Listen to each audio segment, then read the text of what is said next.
Yesterday I spoke to you as the President of SASPA, and this morning I have great pleasure in speaking to you as the Vice President of ASPA. So ASPA is our national body, our peak body, and the work that I want to commend to you today is our first monograph and hopefully not the last piece of work that we do in this space. So apologies from our President, Andrew Pierpoint. Most of the ASPA board are currently in Ireland as part of the International Confederation of Principals. And apologies also from the author of this monograph, Professor Alan Reid, who was going to be standing on stage this morning, but is happily playing cricket somewhere in England as a member of the, I think it's the over 60s Australian cricket team. So at your place setting, you have a full monograph, which is about 90 pages, and it is a tough read, and deliberately so. This is an intellectual academic paper fit for purpose for what the ASPA board asked for. I do commend it to you as something to dip in and out of, or perhaps when you're on a plane. I can tell you it can be read between Adelaide and Melbourne.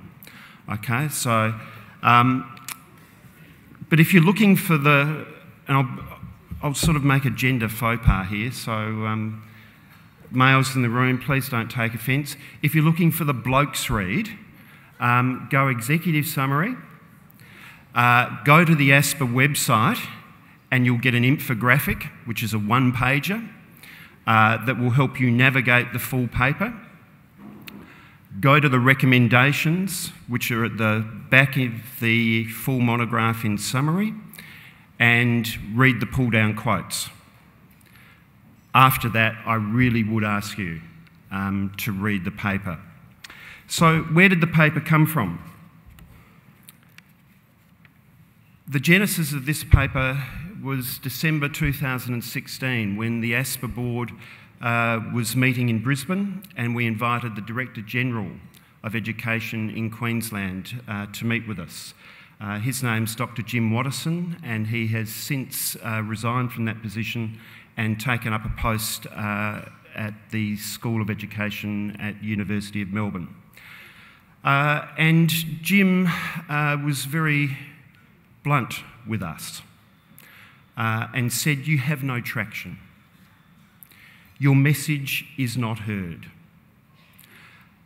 And I'm part of your profession, and I think you need to do something about that." And I'm going to paraphrase a bit of what he shared with us, because he said, "Look, I'm an educator, but I'm the head of an education system, and that system is politically driven. And sometimes I have to do things and say things that I don't actually believe in. But I rely on the profession to raise their voice and ensure that it's heard, because I can't." Okay? So at that point, we kind of looked at each other and went, you know what? We're failing. We actually need to do something about that. So we commissioned Professor Alan Reid to write a paper to brief. The paper was meant to be 10,000 to 15,000 words. I think you'll find that it's actually over 50,000 words. Okay, but such was Alan's commitment to get the messaging around this issue right, that one, he didn't charge us for the extra words, and two, we were prepared to move the timeline to enable the work to be completed. So ideally, we were hoping to launch this monograph around about the same time that the government was introducing to us the review of the Gonski report. So it is what it is. But the key for us is that we now have, as secondary principals, a message that is resonating with primary principals. As public educators, we have a message that is resonating with Catholic educators and independent educators. We have a message that is resonating with unions and teacher associations here in South Australia, CESA in particular. So what is that message and why is it important? Well, we asked Alan to give us traction around our message about the importance of future-focused education.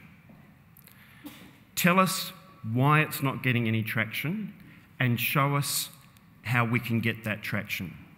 And he started with the view that the challenges of this century, analysed, are not being met in 21st century learning conditions with educational policy that's fit for that purpose. They're actually, from a policy position, still in that old paradigm, that industrial model, that 20th century model.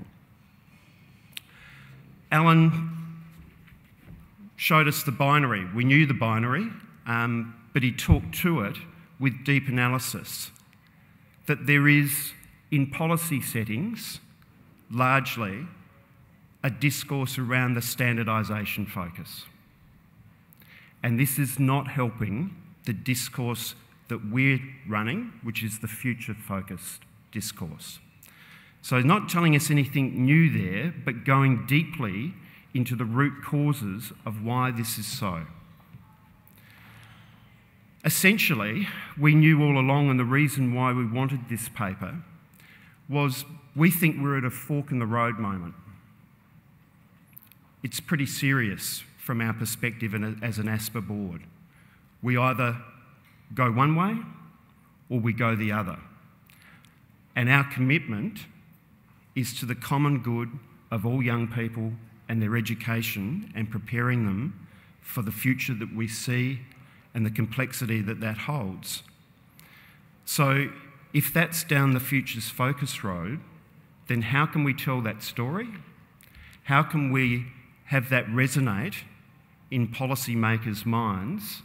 And how can we mobilise the profession to speak with one voice around this particular issue? So Alan also talked about the fact that it's not tenable to consider those questions about future directions for schooling without a clear understanding and articulation of the broad purposes of schooling. All of us, on a daily basis, are committing to helping our young people be active citizens in a democracy. We teach it, we live it, we breathe it. There's an economic purpose, and we know that that's the dominant narrative, and the one that those who hold the standardisation focus in their storytelling will go directly to that.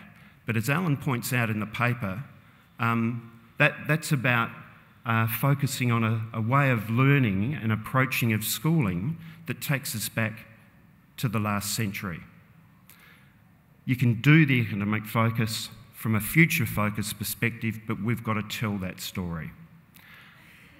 Another purpose is obviously for the person, the individual, and our commitment to improving their life chances. And one that's often not spoken about, that we wanted elevated, and Alan, I think, has done a fabulous job in this regard, is the importance of the social and cultural purpose of our schools. So in the second half of this paper, Alan shows us a process around how we can tell the future-focused narrative, how we can do it as wise ours. If I reference Ben Walden's work yesterday with us, with the influential leader, you know, high integrity, high commitment to the common good, and a really good read of the situation and the politics of it. So, colleagues, on behalf of the ASPA board and on behalf of the author of this paper, Professor Alan Reid, I commend the monograph to you and ask you, as a member of the profession, to consider its messages deeply. Thank you.